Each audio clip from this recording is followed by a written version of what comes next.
ভর্তি নিয়ে প্রত্যাখ্যানের অভিযোগ ঘোষ সরকারি হসপিটালের বিরুদ্ধে। উপযুক্ত চিকিৎসা পরিষেবা হবে আবারও শিশু মৃত্যুতে অগ্নিগর্ভ পরিস্থিতি। ঘটনাস্থল বারবার শিরোনামে থাকা দুর্গাপুর মহকুমা হাসপাতাল। আবারও শহরের বুকে শিশু মৃত্যুর ঘটনা।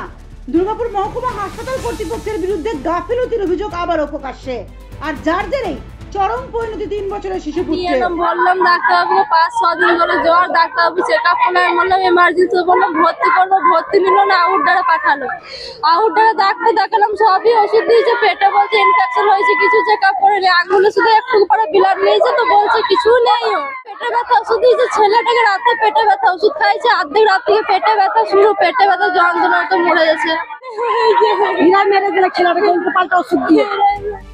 দুর্গাপুর নগর নিগমের প্রাথমিক স্বাস্থ্য কেন্দ্রে রেফার কাগজ থাকা সত্ত্বেও হাসপাতালে ভর্তি নেওয়া হলো না। বিনা চিকিৎসায় মৃত্যু হলো এক শিশু।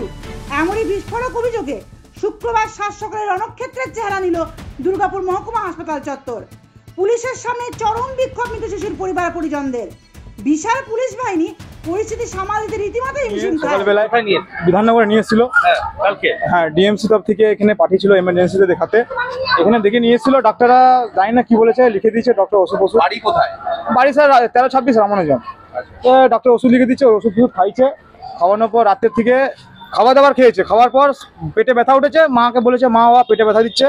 রাস্তাতে আনতে আনতে এখানে শেষ হয়ে গেছে। নিনি তো কালকে যদি ভর্তি নিয়ে সিলাইন যদি চাপাতো তাহলে ছেলেটার কিছু হতো না। ঘটনার সূত্রপাত বৃহস্পতিবার সকালে গায়ে জ্বর নিয়ে দুর্গাপুর স্টিল টাউনশিপের বিজনের রামানুজন থেকে স্থানীয় দুর্গাপুর নগর নিগমের প্রাথমিক স্বাস্থ্য কেন্দ্রে অসুস্থ পুত্র রিক বাগদিকে নিয়ে চিকিৎসা করাতে যান রিকের পরিবার। সেখানে শিশুটির শারীরিক অবস্থার অবনতি বুঝে শিশুটিকে দুর্গাপুর মহকুমা হাসপাতালে উন্নত চিকিৎসার জন্য রেফার করা হয়। কিন্তু মৃত শিশুর বাবা মঙ্গল বাগদির অভিযোগ, ভর্তি না নিয়ে কিছু ওষুধপত্র লিখে রিককে ছেড়ে দেওয়া হয় দুর্গাপুর মহকুমা হাসপাতালের চিকিৎসকদের পরামর্শে। দেখেছিলাম আমাদের বিজনে প্রবলেম কার্ডে, ঠিক আছে, দেখার পর ওরা লিখে দিয়েছিল যে বিধাননগরে নিয়ে যাও, এমার্জেন্সি ভর্তি করে দাও। সেটা কবে? হ্যাঁ সেটা কবে? এটা কালকে আর কি।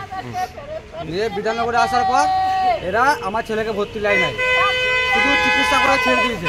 নিয়ে বলছে যে তোমার ছেলের কিছু হয় নাই, তোমরা চলে যাও। আমরা ওষুধ লিখে দিচ্ছি, ওই ওষুধ নিয়ে আমরা তাও যেতে খুঁজি নাই। আমরা বলেছি যে আমাদের ছেলের গা হাত পা পুরো ঠান্ডা আছে, আপনারা ভর্তি করুন, কিন্তু ওরা ভর্তি লাই নাই, আমাদেরকে বাধ্য হয়ে ঘর চলে যেতে হয়। ডাক্তারের পরামর্শ মতো ওষুধ কিনে রিককে নিয়ে বাড়ি ফিরে আসেন রিকের পরিবার। কিন্তু শুক্রবার সকাল থেকেই রিকের অসহ্য পেটে যন্ত্রণা শুরু হয়। তড়িঘড়ি সন্তানকে নিয়ে আবারও দুর্গাপুর মহকুমা হাসপাতালে ছোটেন রিকের পরিবার। কিন্তু হাসপাতালে আসার পর চিকিৎসকরা রিককে মৃত বলে ঘোষণা করে। এরপরই মহকুমা হাসপাতালের সামনেই শুরু হয় তুমুল বিক্ষোভ। রেফার কাগজ থাকা সত্ত্বেও কেন চিকিৎসকরা বৃহস্পতিবার তাদের অসুস্থ সন্তানকে ভর্তি নিল না, সেই প্রশ্ন তুলে বিক্ষোভ দেখাতে শুরু করেন তারা। যদিও দুর্গাপুর মহকুমা হসপিটালের পক্ষ থেকে অর্থোপেডিক বিভাগের এক চিকিৎসক জানিয়েছেন মৃত শিশুর পরিবারের অভিযোগ সঠিক নয়, তারা রেফারের কাগজপত্র দেখাননি, এমনকি তারা শিশুটিকে ভর্তি করতেও চাননি। রেফার কাগজ দেখায়নি। আর তাছাড়া এখানে এসেছিল বাচ্চাটা আসার পর এখানে তাকে সমস্ত কিছু বলাও হয়েছে এবং তাকে আউটডোরেও পাঠানো হয়েছিল ওদের কথা মতো, যেখানে বাচ্চাদের স্পেশালিস্ট ডাক্তারবাবু বসে আছেন, যথাযথ চিকিৎসার জন্য ওখানেও পাঠানো হয়েছিল।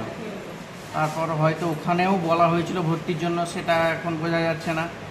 তা ওরা বাড়ি নিয়ে চলে গেছে।